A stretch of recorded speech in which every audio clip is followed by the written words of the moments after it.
For help with that, we're going to bring in Monday's Money Men, business and markets analyst Seth Denson, and accounting professor at Montclair State University, Dan Geltrude. Good morning, gentlemen. Hey, good morning, Alex. All right, guys, let's start with the markets, which ended the week up on Friday. But this morning, futures are down ahead of the opening bell. And that could be attributed to the Fed's meeting this week, where it will make its latest interest rate move in the continued effort to curb and lower inflation. Seth, what can we expect? Well, my hope is that we can expect that the Fed will raise rate, but raise it only 1/4 of a point. I think that's where the markets have this baked in. If the Fed comes out and does something different, I think that's going to send the market into turmoil. We've talked about it a lot. It's time for the Fed to start easing back, and hopefully we can get production up as opposed to just increasing rates. I think that's what the Fed will do. That's what certainly the markets expect, and let's hope we all can expect it. Exactly. Well, Walmart's former CEO spoke out over the weekend, saying President Biden needs to act soon on the state of the economy because America is stuck in a vicious cycle of wage inflation, product inflation, cost inflation. Dan, what are your thoughts? Well, to say that President Biden needs to start moving soon, I think that's already too late. He should have been working on this for the last 2 years. With that said, of course, we continue to take the wrong approach here with inflation. Why? Because we are focused in on killing demand. As we all know, the way to solve inflation is to bring supply and demand in line. So instead of bringing demand down, how about we work on bringing supply up? That is a lot less painful in that approach. However, I don't think President Biden is going in that direction. Okay.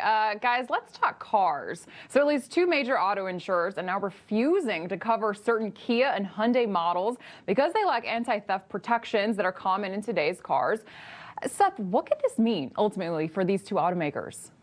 Well, specifically those used cars, those automakers have fixed this problem now. These are specific to cars, Hyundai and Kia, between 2015 and 2019. And yeah, for these specific vehicles, thieves have gotten smart. In some cities, they're seeing increase of over 300% in theft of these vehicles. Wow. Now, the question is the used car market. Will Honda and Kia come out with some type of device that they can input into these vehicles to fix this problem? If they don't, they will have a reputational risk issue, as even people that are shopping for new vehicles will wonder if they're committed as they need to be to try to prevent this theft going forward.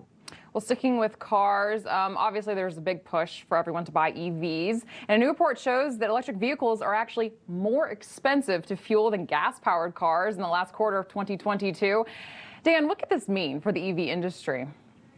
Well, it's certainly problematic because, as we already know, electric vehicles are already very expensive. So that takes so much of the market away from them simply because it costs too much. Now, there are people that are willing to make that investment. Why? Because they're going to save and not have to go to the pump, and they're going to use the charging stations instead. Well, if charging becomes more expensive, now it becomes a lose-lose. So I think that the EV industry in general has to take a very close look at this. This is a real threat.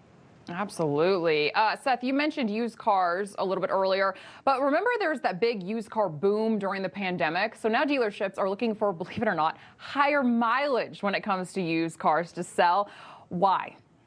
Well, a number of things, actually. The first and foremost is used cars hit their peak when we weren't getting new vehicles. That supply chain was broken there. And so the dealers needed used vehicles to fill their lot because they couldn't get new vehicles to do it. Well, the problem is now manufacturing is starting to get in line. The problem is this economy is starting to tank. And so what's happening is people can't afford those cars. There are fewer the cars that usually would come off of lease that would become used vehicles in these lots. And so what's happening is dealers need higher mileage vehicles that are clean and in good working condition, but that they could sell at a lower price because, quite frankly, Americans aren't going to spend the money on these new vehicles. And so they need that inventory, and unfortunately, that inventory is just not there right now. Yeah, well, everything is so pricey nowadays, but one thing that is coming down just a little bit, mortgage rates. They continue to tick down from their all-time highs, giving hope of a better spring for the housing market. Dan, what are analysts predicting? Well, it looks like rates may continue to fall here, and that's good news in one way. Keep in mind right now that the 30-year fixed mortgage is just a little over 6%. A year ago, it was about 3.5%, so it's still significantly higher. Of course, here's the real problem.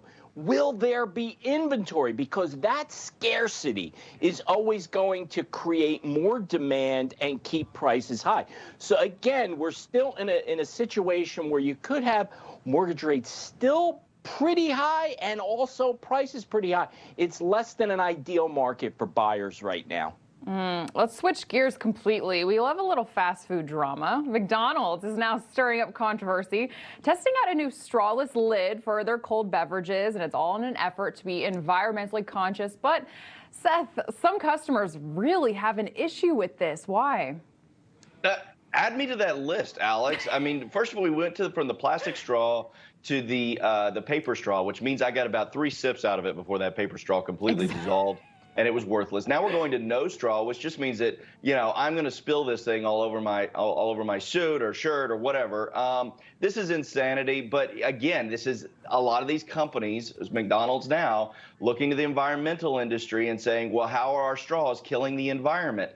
Certainly, if we can put a man on the moon, we should figure out a way to make a straw that isn't environmentally awful, but also doesn't dissolve.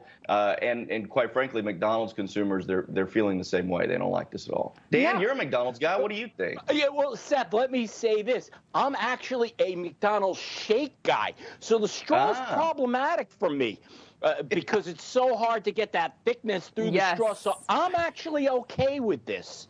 Interesting, but I do, Seth, have to agree with those paper straws. I don't find the point. They just literally immediately dissolve. Seth Denson, Dan Geltrude, thank you so much for coming on this Monday morning. Always fun. Thanks, Alex. Thanks, Alex. All right.